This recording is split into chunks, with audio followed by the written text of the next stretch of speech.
Да се занимавате со планинарството значи запознавање на убавините на земјата, откривање на сопствените духовни богатства и запознавање на внатрешните способности.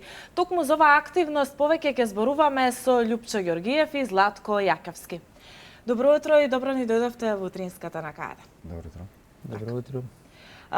Нашата главна тема денеска ќе биде вашето најново искачување кое што го остваривте на почетокот на оваа година, поточно крајот на јануари и почетокот на февруари.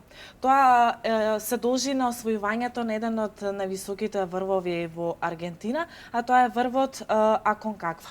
Како течаа подготовките за ова искачување? Океј, значи подготовките за ова искачување траа подолго време. Така. Фактички ова не е еден од највисоките врвови во Аргентина, ова е највисокиот врв на јужната хемисфера. Така. Стана збор за многу атрактивна, но многу сурова планина, каде што не може да предвидите во тек на ден што ќе се случи. Дури и тие временски прогнози што се даваат се непредвидливи, така да самиот тек на подготовка на цел еден тим и на сама индивидуа трае подолго време. Претходно треба да се искачите на многу повеќе врвови да видите дали вашето тело поднесува на таква висина. И нормално треба да бидете психофизички спремен. Многу ми се допија што на почеток кажавте во првата реченица дека ја запознавате природата, ама се запознавате и самиот себе си. Така да тука треба да имате еден посебен психофизички сетап за да може да ја качите планината, фактички не ја качувате со сила, туку ја качувате со ум. Освен психофизички припреми, континуирани во текот на повеќе години наназад, нормално треба и финансиски припреми, заради тоа што ова експедиција сепак чини пари, од опрема, од организација на пат и така и натака. И што е многу важно, самиот тим да биде спремен, заради тоа што тука сите се качуваме како тим, како един карет колку може да се качи. Еден влече друг, трети и така натака, секој на секого си е поддршка во еден ваков тип на експедиција. Така, споменавте дека си искачивте цел тим. Ајде еве да кажеме колкумина бевте присутни на ова искачување? Ние како тим, како екипа, вкупно броевме 5 члена. Така. Меѓутоа од 5 члена врвот го искачевме 4. Еден член од екипата не се качи од причина што имаше здравствени проблеми, па ете не успеа да се качи на врвот. Инаку припремата пред искачувањето на врвот, односно пред започнување на таа експедиција, секој од нас ја правеше индивидуално, на свој начин, на свој терен и со собствени услови што ги имал на располагање. Меѓутоа таму кога веќе стигнавме на теренот, моравме да действуваме како екипа, тоа така и го правевме. И сите работи што ги правевме, се разбира, ги правевме под водството на нашиот водич, кој што е планинарскиот клуб Предејане од Србија, Така. кој што е стварно искусен планинар и целата експедиција водеше на свој собствен познат и квалитетен начин, така да сите ние сме задоволни од тоа што ни го пружа да го научиме од текот на искачувањето, така да го наполниме и нашето претходно искуство. Така. Кој беше организаторот на ова искачување? Малку подоцна ќе кажеме со каква се опрема ви беше потребна за да искачите еден толку голем и висок врв? Организатор на ова експедиција беше Зоран Павлович Пача, понадима. Така. Инаку тој од Предјане. Така. Има планинарски клуб се вика Предјане, кој што па ни каже дека меѓу првите 3 клубови во Србија што имаат успешни акции во високо горство, значи стана збор за високи врвови. Така да он претходно има вакво искуство, бил на Аконкагва. Меѓу другото, јас и Љупчо имаме со него претходно планинарено и на други планински масиви, каде што врз основа на претходното убаво искуство со него, зашто сме ги освоиле тие врвови, се одлучивме заедно со него да се качиме и на Аконкагва, заради тоа што многу е важно кој ќе те води во една ваква експедиција, од проста причина што оваков вид на експедиција е еден вид на наука.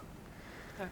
Заради тоа што телото треба да се прилагоди точно на тие висински разлики да може да се аклиматизира на тој недостаток на кислород и успешно да се качиме на самата планина.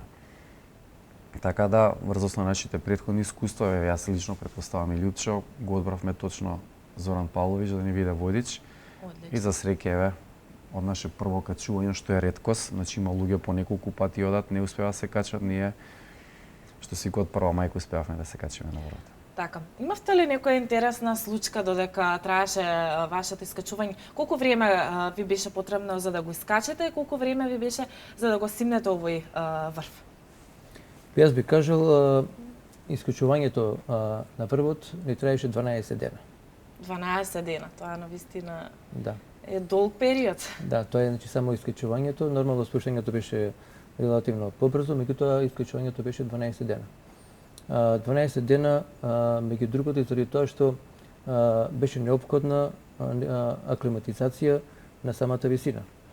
Меѓу другото, во периодот дека се искачувавме, имаше и временски неприлики кои што бара повторно спуштање на помали висини, така да повторно качување на други височини. Сето тоа бара време, трпение и желба за се качи врвот. Така, ве прашав претходно каква се опрема треба да поседува еден планинар, доколку сакам, со оглед на тоа дека споменавте дека физичката активност е многу битна, колку е спремен, колку е спремна таа особа, каква се опрема треба да поседува еден таков вид на планинар што сака да искачи едни толку високи врвови како што вие го правите тоа? Значи, треба специфична опрема, од проста причина што станува збор за висока планина, каде што условите се многу непредвидливи и се многу сурови. Што носевме ние, се носи еден голем експедиционен ранец, кој што е отприлика околу 30 кг тежок, Така. во кој што има 2 шатора, заради тоа што ние функциониравме во експедициони услови. Значи, ние сами си ги правевме камповите.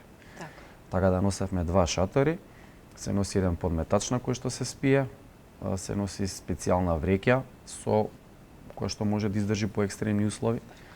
Понатаму се носат специјални чизми, тоа се дупли чизми кои што се однадвор пластифицирани, заради тоа што таму владеат многу ниски температури. Се носат специјални експедициони ракавици и подракавици. Дури некојаш се случуваше ние и ракавиците во тек на спиење да не ги вадиме заради тоа што беше многу ладно. Нормална специјална јакна, специјални панталони, се носат оние термодуксери, наочари. Тоа што морам да напоменам, значи некои го сматрат како некој ситен детал, но е многу важен, фактор 50 за сончеви зраци, заради тоа што таму нема сончева бариера, фактички директно сме изложени на сончевите зраци. Так. И нормално лабело за уста, заради тоа што континуирано таму дува ветар и на тој начин се сушат устните да се заштитат и устните и секако наочари за сонце со висока UV заштита. При самото качување некогаш се потребни и дерези, тоа се оние боцки што се ставаат на самите чизми за да не дојде до лизгање и во овој случај, значи за Конкагуа користевме само стапови планинарски. На други планинарски врвови, посебно тоа потребно на Алпите, се користи и цепин. Тоа е оној како копач што се забрчува забодува во ледот.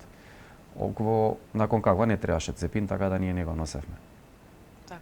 Нормално, значи треба и храна, треба... Така, токму и тоа следно ми беше прашањето, ве прашав за опремата, но верувам дека сите кои што не гледаат ете ги интересира и како овие луѓе се хранат 12 дена планинарат, се искачуваат на еден толку висок врв, што јадат? Еви конкретно и мене ме интересира како течаа оброците ваши во текот на еден ден, еве, да кажам.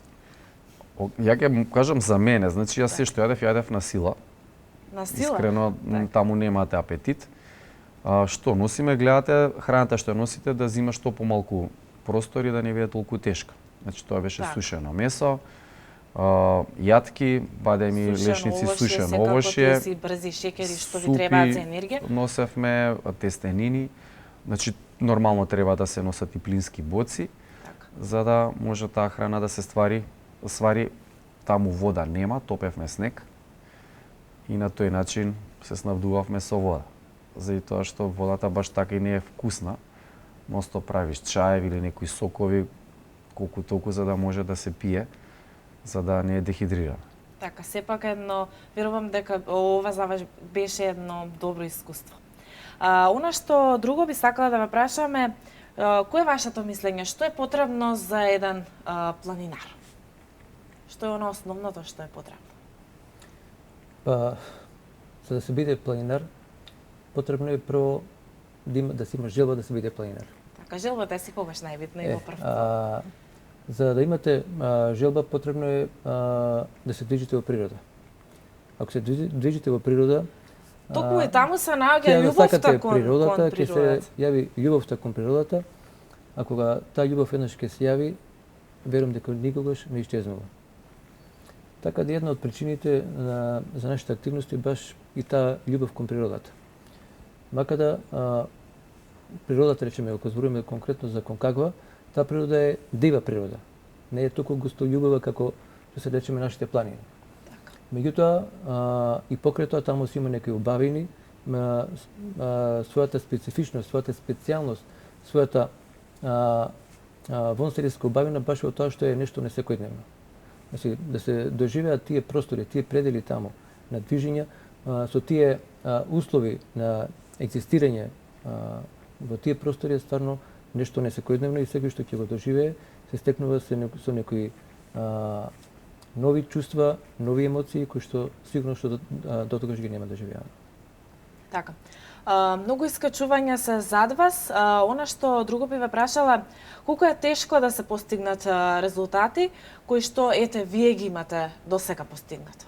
Дали е тежок патот кон сите они успеси кои што ги имате, успешни искачувања на многу врвови како овој врв кој што го искачивте пред еден месец? Значи, секоја планина си има своја специфика и по мене лично не постои лесно искачување на било каков врв. Значи, говорам и за македонските планини, конкретно Солунска глава што е тука во непосредна близина или Шарпланина, значи тоа се планини кои што можат да бидат компарирани во зимски услови исто со Конкагва, со нивната суровост во одреден временски период. Така да по мене не постои лесно или тешко искачување. Секако за секој едно искачување вие треба да бидете психофизички спремен и со опрема спремен. Нормално на такви планини не се оди сам, значи треба да се научите да функционирате и како тим. После секој поголем успех од оно што сме го постигнале, сето на претходно ни изгледа дека било лесно, но не е така. Еве сега повторно се вратам на некој понизок врв да кажам, ја пак морам да го минам истиот пат, истите маки. За некој, за нас е тоа задоволство. Обично луѓето викаат, абе Златко, што се мачиш таму, што одиш? Они не сваќаат дека всушност ние не се мачиме, ние едноставно уживаме. Заради тоа што е Љупчо, како што кажа пред малку, значи тие сцени кога ќе се видат, тие сцени кога ќе се доживат, што се несекојдневни, фактички вие сте како на друга планета. Тука сме научени на зеленило, на раскош, на водопади, на реки, на животни, на црцор, на птици и така натаму. Вие сте таму како во Марс.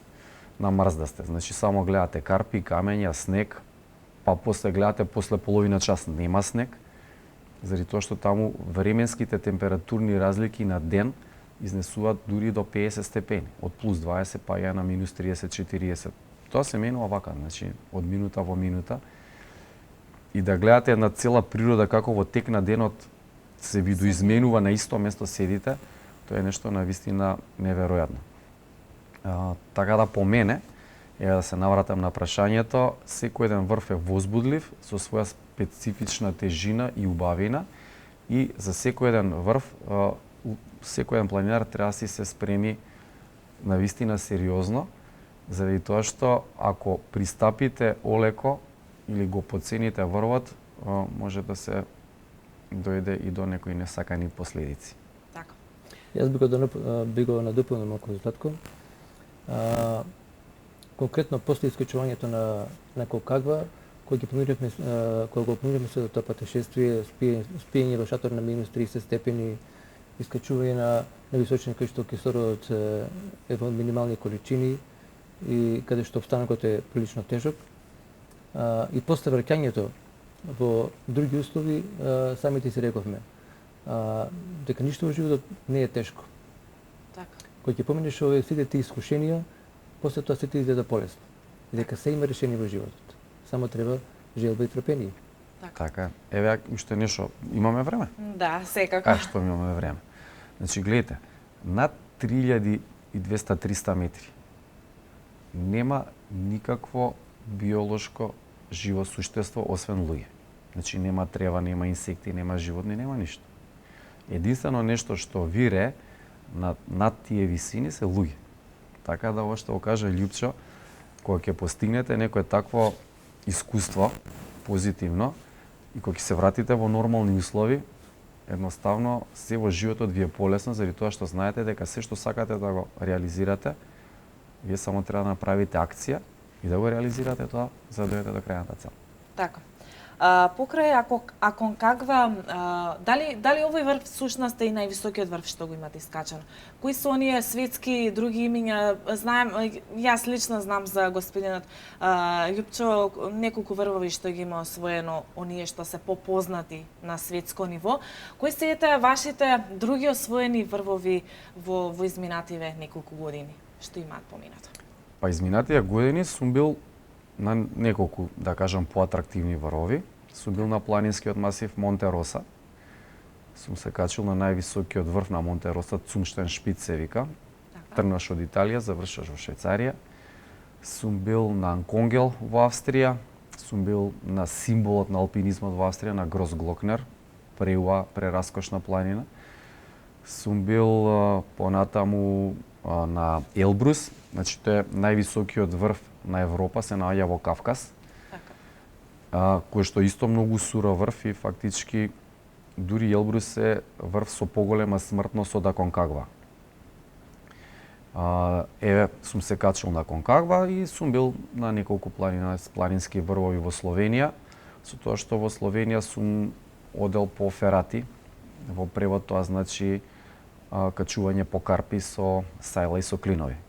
Тоа е малку поризично, но е поатрактивно. Нормално сите планини на Балканот сум ги свртел. Одлично. Во Македонија, Бугарија, Грција и така натака. Така, вие господине Ѓорѓев? Јас имам искачено повеќе врвови во Европа, да не ги набројувам.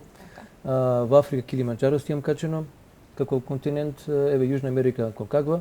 Меѓутоа, би сакал да напоменам дека врвот Аконкагва, спрема условите кои што владеат на тој врв, се изедначува со врвови кои што се на Химелаите до 8000 метри.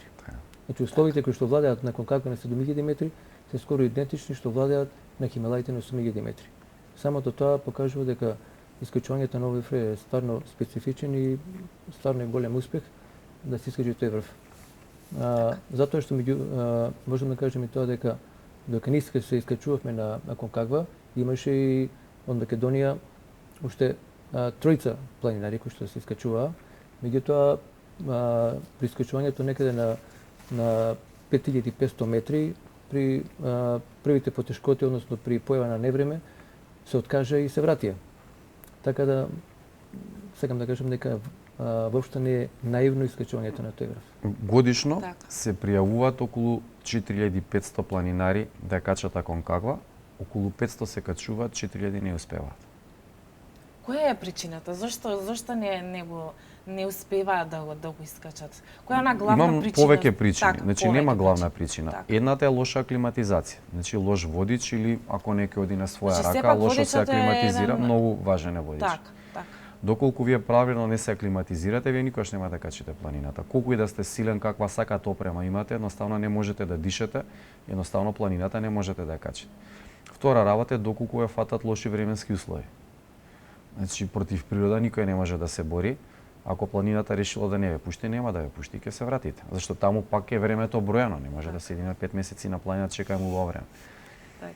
Понатаму зависи исто од менталниот склоп. Ако некој осети лоши временски услови, види немили сцени, ние бевме сведоци на немили сцени таму за жал, кои што секој ден човек ќе го трогнат, немаш да останеш хладнокрвен. Исто може да попуштите психички, да се исплашите и да се вратите. Може да дојде до недостаток на храна. Значи X причини се, може да се разболе некој, така? И да се врати. Но сакам да ви кажам, треба сепак да имате еден вид на среќа. Еве ние кога бевме, 3 дена ни се расипа времето, но бевме ние спремни дека ќе качиме Аконкагуа, чекавме да се смири времето и после тоа пак се качивме горе. Некој тоа не би го издржал, значи тоа качување горе-доле, психофизички те исцрпува. Но ние рековме, окей, ќе се симнеме, ќе чекаме, пак ќе се качиме. И се качивме и после втор пат успеавме да се качиме. Тие што немаат трпение да чекаат во тие Упорност и временски трпение. услови, мислат дека никош нема се попри времето, пошто фатија виулици, снегови, ниски температури и довеш пешото дека тоа време никош нема да се поправи. Так. Ви тоа не бевме трпеливи и чекавме. Тема имаше еден битомен што во меѓувреме кога фатине времето, дојде информација дека некој планинар загинал. Тоа дополнително влијаеше на одредени планинари психички да паднат, да кажам, и да се откажат од искачувањето. А ние при искачувањето, пошто после времето бевме прва екипа која што се качевме на врвот, практично го најдовме планинарот кој што беше загинат. Меѓутоа тоа се случува на височини од 6500 метри па нагоре, кај што нема можност од помош од хеликоптер или некоја друга спасителна служба, така да еден планинар од претходните екипи загинал, затоа што добил повреда со која што не можел да се движи, морал да остане таму да преноќи, а ноќта паднала температурата под минус 40 степени, а тоа веќе неиздржливо и така да тој замрзнал. Така. За жал. Се подготвувате ли за некој нареден висок врв, ете ќе го наречам? Што ви следи на агендата за оваа година? Еве Љупче има една поатрактивна тема, Да. што го чека следниот месец. Така. Јас веќе правам одредени припреми и на нивот месец, значи април, 17 април, треба да заминам на Химилаите. Така. Тоа ќе биде искачување на еден врв меѓу 6 и 6500 метри. Така да следната активност ќе биде на Химилаите. Така, вас, господине. Мојата следна активност ќе биде на лето. Се зборам од оваков тип на врвови. Значи, ја континуирано си одам низ Македонија, но од овој тип на врвови сакам да се качам на Мон Блан во јуни месец јули. Сега ќе видам кога ќе биде турата. И за до година еве правиме некои муавети. Може ќе одиме до Чиле, може ќе одиме Америка, ќе видиме. Пак Одлично. зависи од време, финансии, така натака. Пак треба да кажам една подолготрајна припрема, тренинг и така натака, за да ви дојдеме во следната емисија со Така, една ве убава очекуваме информација. во најблиска иднина тоа да се случи. Ќе бидат известени и нашите гледачи. Она што друго би ве прашала е тоа што конкретно за нашава земја. Вие, господине Ѓоргиев, сте собственик на планинарскиот дом Чеплес. Каква е ситуацијата таму? Добро знаеме дека веќе стариот дел е реконструиран, има и нов дел од домот. Каква е состојбата на Чеплес? Па, да ви кажем искрено, мојот живот е неповратно поврзан со спортот, поготово со планирањето. Значи, јас планинарам уште од средно училиште, Така. може би не толку активно колку сега, меѓутоа кога веќе го имам планинарскиот дом, сум многу поактивен и со планинарско друштво Чеплес, кој што е од Велесото, што јас го формирав, постојано организираме одредени активности. Еве, овој викенд што помина, нашите планинари беа на Кајмакчалан, а на 24 февруар планираме искачување на Мусала во Бугарија, на кое што исто јас ќе бидам присутен. Инаку планинарскиот дом работи во текот на целата година, во зимскиот период за викендите, а од 1 мај понатаму постојано. Веќе очекувате и повеќе посетители, верувам, со самата реконструкција. Мислам дека условите се веќе многу подобрени за разлика од претходно и се надевам дека ете, планинарскиот дом Чеплес ќе стане уште поатрактивно место, каде што не само Велешани, туку сите од целата наша земја и секако и од надвор од нашите граници, сите планинари или туристи, како би ги нарекла, не знам, да доаѓаат токму во вашиот планинарски дом. Се надам дека тоа ќе се случи. Ако ништо друго, барем малку да се приближиме кон останатите европски земји, зборувам, за планинарење. Значи, планинарскиот дом е обновен, има нов дел што е дограден, односно доизграден. Така. Меѓутоа, понатаму планираме и нови содржини, така да се надам дека моите идеи во нареден период ќе можам да ги спроведам. И еве, пред самиот крај да им ја пренесаме вашата порака како искусни планинари, зошто да спортуваат и зошто да се занимаваат со планинарењето? Па зошто да се занимаваат со спорт и планинарење? Прво, јас сметам дека луѓето што се занимаваат со спорт, поготово со планинарење, по суштина на некој начин го менуваат и својот карактер. Со само до тоа што планинарат совладуваат препреки, постигнуваат одредени успеси, со само до тоа понатаму го практикуваат и во животот. Затоа што сите луѓе вообичаено се стремат да постигнат успех, односно да бидат среќни. Ако се качите на некој врв, ви гарантирам дека ќе бидете среќни. Значи, тој краток момент, меѓутоа изобилува со такви емоции, со такви чувства што не се забораваат. Така да препорачувам на сите да спортуваат, а поготово да планинарат. Секој може да планинари. Од најмало дете до возрастен. Затоа што секој може да практикува планинарење во границите на своите можности, без некој посебно втоварување. Битно е се движиме во природа, да сакаме природата, а тоа сигурно ќе ни возврати. Така. Која е вашата порака, господине Јас по цело се слагам со Љупча, со тоа што би се надоградил дека секој спорт е убав, си има своја убавина, Така. секој и си е предодреден до некој вид на спорт што нему повеќе му се добаја. Ја ќе зборам во моје име. Значи, планината те учи ти да ја сакаш природата, те учи да ја негуваш природата, понатаму спортуваш на едно чисто место каде што има кислород, значи не спортуваме во загадени услови и навистина ви се менува менталниот склоп. Ова што го кажа Љупчо, значи секој човек треба да го доживее, заради тоа што планината е таму и ве чека. Ваше дали ќе се качите, кога ќе се качите на било кој врв, тогаш во вас работат сите хормони и вие осеќате една невидена среќа и тоа ви е една додатна енергија за понатамошните животни предизвици да може полесно да ги совладате. Така. Тоа може да го осетите доколку лично го доживеете, а вака ќе остане само на реченица и Така. ништо повеќе. Така. Што е повозбудливо, еве, за самиот крај фактот да го развијувате македонското знаме или пак можеби помислата дека веќе сте освоиле нов врв? За мене двете ствари се возбудливи.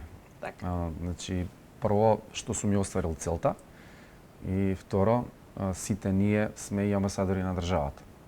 Токму Така да ние на еден убав начин ја промовираме Македонија. Значи, јас тоа со Љупчо заедно го доживеавме. Немаше човек таму што не знаеше за Македонија. Дури и не пишува добре дојдовте и знаме македонско и се. Така да во Аргентина знаат за Македонија и тоа не знаат за убаво, значи не знаат за ништо лошо. И секој еден човек со своите постапки во живота што ги прави амбасадор и на семејството, нисто така и на државата. Јас ви благодарам што ја прифативте нашата покана да бидете дел од нашата утринска програма и да ги запознавме гледачите со вашето најново и последно искачување на аргентинскиот врв.